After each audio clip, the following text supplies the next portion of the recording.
Hey, what's going on, you guys? Today is June 18th. Today is Sunday, and it's also Father's Day. I want to come on here and send a message out to all the fathers that who are with their children today, celebrating. Happy Father's Day to each and every one of you. Um, Even though my dad's not here, you know, we lost him January the 1st, 2006. I still like to send a shout out from up above. Happy Father's Day, Dad. Um, I know you're with your family now, and I hope you're happy. Hope you're no longer suffering and everything. But just to all the dads out there who are still here with their children, even if they're not with them, like I just got through watching a video on YouTube, Charlie Chill, where he talked about his daughter and him don't really get to see each other, or he was never there when uh, she was born. Man, still, the fact that you are a dad and your daughter can come to you one day and, tell you she either loves you or hates you, or either way, you're always going to be there for her. So keep your head held high, son, because she will come looking for you, and she may accept you. You know, it all depends on how the mother's family talks about you. If they talk bad about you, then it's going to get an idea in her head that you're an unfit father, but you're not. I can tell you that you hurt and that you love her. But when it comes to my dad, I guess it's all sons.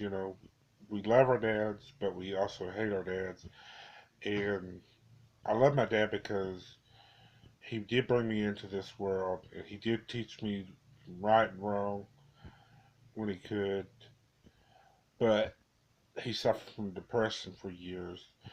He couldn't get over the death of his dad, and so that kind of sent him a spiral down to where he tried to commit suicide. Um, I don't really want to talk about that too much because just in case friends or family see this. As far as loving, yeah, he was a good man that way to me. But depression just got him too bad. He was always on medication, so it kept him sedated on a daily basis. So he never really got to sit down and teach me how to work on cars.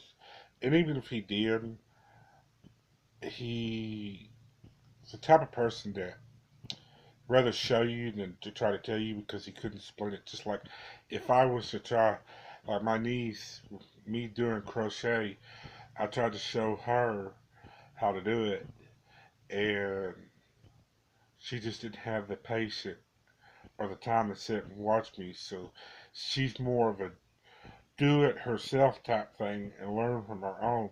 Just like me when I learned how to drive. My dad taught my sister how to drive. Um, Pretty much taught my mother how to drive. And even though my mother knew how to cook, he taught her how to cook eggs his ways. And I want to make this a positive video. So the funny thing about growing up around my dad was when he taught her how to cook fried egg sandwich or fried eggs, he had to have it of putting butter on his eggs because he liked it. The fried eggs were still runny, and then he would put butter, and he would take his fork and just smash it in there, and then taking either toast or bread and put it on there and fold it up and eating. We call it a bendo. I don't know what you guys call a half a sandwich. You just take one slice of bread and put like meat on it. He did eggs that way, and whatever was left over, he would slop the egg yolk runny part. You could just hear it. And I would laugh so hard because you hear him go like that. It's like, think about it now, it was funny. But back then you thought, ooh, gross. That was, ugh. But it's funny now. And the other funny thing that I thought about him was, I told you in the past about my dad being a fan of Dallas Cowboys. If football was on, it's like he channeled out the world. You could talk bad about him, you could talk bad about your family. He didn't hear it. It was like his mind was focused on the game. And he had a habit. Now, I wish I could describe it a little bit more, but he was sitting in a chair and he had a habit of taking his finger through the chair, like if this was the arm, and he would just do that into the night. If it was a leather, cheap leather couch, he would actually peel the leather off of that couch. If it was just a regular cloth couch or something, it would just be almost a little torn spot there, or a real greasy spot where, because his fingers would be so greasy. And he would go through 3 packs of cigarettes in 3 hours. So I don't know how in the world that he did, because when I smoke, and I'm a smoker, I've told y'all in the past, um, how he didn't have his too much nicotine where it made his heart race. Because I do that every now and then when I drink too much sodas and then drink or smoke cigarettes, too much cigarettes. It kind of makes my heart go boom, boom, boom, boom, boom, boom. And that's when I know that I need to drink water, quit smoking for a bit, to get my heart rhythm back into shape. Because I know it's not healthy, and I realize. But looking back on it, seeing him smoking that much cigarettes, it was lucky he didn't have a heart attack then. Um, you know, 2005 in August, he had a heart attack, and he went to his doctor, and his doctor didn't know what it was, so they told him to go to the local emergency room. So he went there and they run tests on him. Well, they didn't realize that the doctor had found out he was having a heart attack. So one of the nurses at the hospital that he was at told him, "Go on home. You're fine. Just relax." They wrote a prescription. By the time he got home, they called us. He was just walking in the door with my mom's cousin, uh,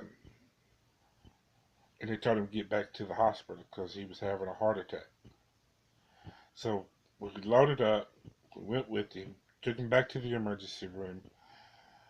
They stabilized him to where they could transport him, because this was in East Texas, and it was like 50, 60 miles from Dallas. It's a little town called Greenville, Texas. That's where he went to the hospital at. So they transported him to Greenville Hospital to Baylor Medical City of Dallas. And he was there from August, I want to say the 4th or 5th, because I think it was like a day or two after he got paid. And he was in there from August until December. And while he was in there, they found out he had a little spot on his lung, cancer. So after they got him stabilized where they could do open heart surgery, and after the surgery, because he was a diabetic, he couldn't heal from inside out. So they wanted to, am I saying that right? They wanted him to heal inside out instead of outside in, because him being a diabetic, he was got real infections real bad. So they kept putting this patch on him to keep him the infection down and try to heal again inside out instead of outside in. Once they got it to where it just you couldn't see his rib cage anymore, they said that transport him to Paris, Texas from Dallas, and we ended up he wanted to stay home one night. This was December 29th because we took him in on December 30th, and they gave him his first round. They told him he can be an outpatient. So December 31st of 2005, when he came home, um, he cheated. He smoked a cigarette because he did smoke from August all the way up till December 31st, and we kept telling him, you know you're not supposed to smoke. Don't do it. Well, he found our cigarettes and got into them and smoked them. And January 1st, 2006, my mother woke up and he was gone. Um, the reason why, and I know I said in the early vlog that I said I was going to keep this positive. You can't really go through positive unless you go through negative. And, uh, and the negative part is the reason why that he's no longer here. But the positive part is we can actually talk about the funny moments that you seen earlier about the eggs and the football games and working on cars. And he also loved, I don't know what they call it, but it's a little paint board, but it has numbers on them. And he painted the numbers of the color. So if 3 was like green, he would color it on a paint board number 3. So those are the memories that I remember my dad, and they were good memories. And even though that I said negative part, I'm not going to say any more negative about him. I want to keep this memory alive of what I experienced uh, going through my dad, James.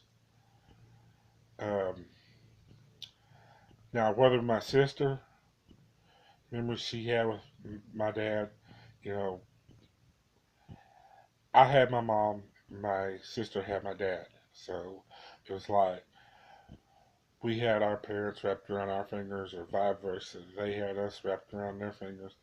Because my mother did more me as a father figure than my dad. And I can understand why, because of his depression. So I do have good memories with my dad.